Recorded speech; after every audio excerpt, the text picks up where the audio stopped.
Hello people! It's 9 days ng Ramadan serye. At gumawa ulit tayo ng cream caramel para dadalhin sa pabahaw. Thursday ngayon, family day ng mga amo. Kaya pagka ganitong araw, ang kakainin nila dito sa bahay, sabaw, sambusa, at something na appetizer. Focus muna tayo dito sa cream caramel dahil every time na mag-upload ako ng short video, marami pa rin maghahanap ng recipe or sana daw mayroong video. Marami tayong upload nito talaga. Nakaraang parang 5 days ago, something. Anyway, unang ginawa ko dyan, nag-caramelize tayo ng sugar, mga 3/4 cup yan. Depende sa gagamitin yung Pyrex or lagayan. And ito yung ginagamit kong brand, cream caramel na 6 na pack. 6 yung ginagamit ko dyan. Pag nabili nyo yung kagaya nito na isang box, wala yung siyang free na sugar syrup.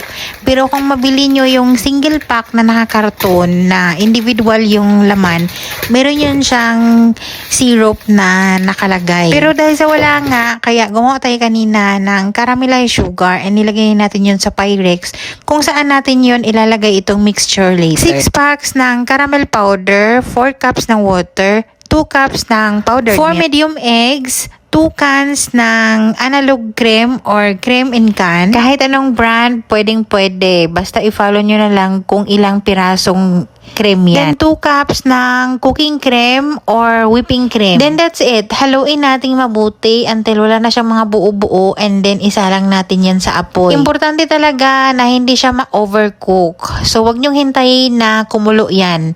Yung papunta pa lang siya sa kulo, yung nakita nyo na meron na siyang usok, pwede na yan siyang tanggalin at ilagay doon sa Pyrex kung saan nyo nilagay kanina yung sugar. Para makasigurado tayong walang mga buo-buong masama, sasalain natin then yan. Then ipa-cool down natin yan bago natin ilagay sa fridge para hindi naman masira yung ating refrigerator. Yung cream caramel na yun, dadalhin nila yun sa Baba House. Family day ngayon dahil Thursday. Every Thursday talaga yung family day ng mga amo. Pagka ganitong ganap, tapos Ramadan time, ang mangyayari dito sa bahay, yung kakainin nila ay itong shakshuka or something light food, tapos sambusa at yung soup. Last Thursday, ito din yung pina-request ni amo, itong shakshuka. So, ginisa lang naman yan na itlog na may sibuyas, may kamatis. Naglagay lang ako dyan ng tomato paste para maganda yung kulay niya. And then, yung pangpalasa dyan, asin paminta. And that's it. I-prepare nila yan with brown bread or Arabic bread. Hindi ko alam kung bakit pareho lang din yung request niya nung Thursday. Marami namang light food na pwedeng ipaluto ni amo. Pero ito lang siguro yung gusto nila. Bago pa to kakainin nila, syempre iinom sila ng Arabic coffee, kakain sila ng dates, tapos iinom ng tubig. Yun yung mga first nilang gagawin or kakainin pag mag-break sila ng fasting. After ng kain, magsasambayan sila, papuntayan sila ng masjid or mosque. Tapos, pagbalik nila mga bandang 9, yun na yung time na pupunta sila ng Baba House. Yung kain naman doon, yung pinaka-dinner ng pangkalahatang magkapatid, ay nasa bandang 11 to 12 na ng hating gabi. So, yun yung pinaka-last meal nila for the day. Yung dinner na late dinner. O diba yung ating walang kamatayang Ramadan soup or whole wheat soup, nandito pa rin. Pang 9 days na ngayon ng Ramadan, sana bukas iba naman yung soup namin. Masarap siya pero nakakaumay na siyang gawin. So ito na nga, nasa bandang alas 9 na to ng gabi, paalis na sila ni Belle.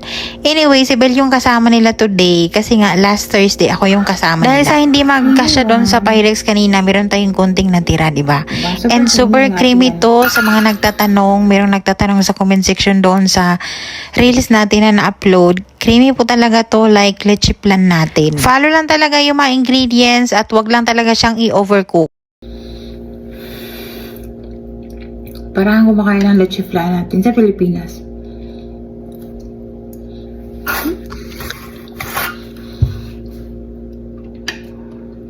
It's so yummy.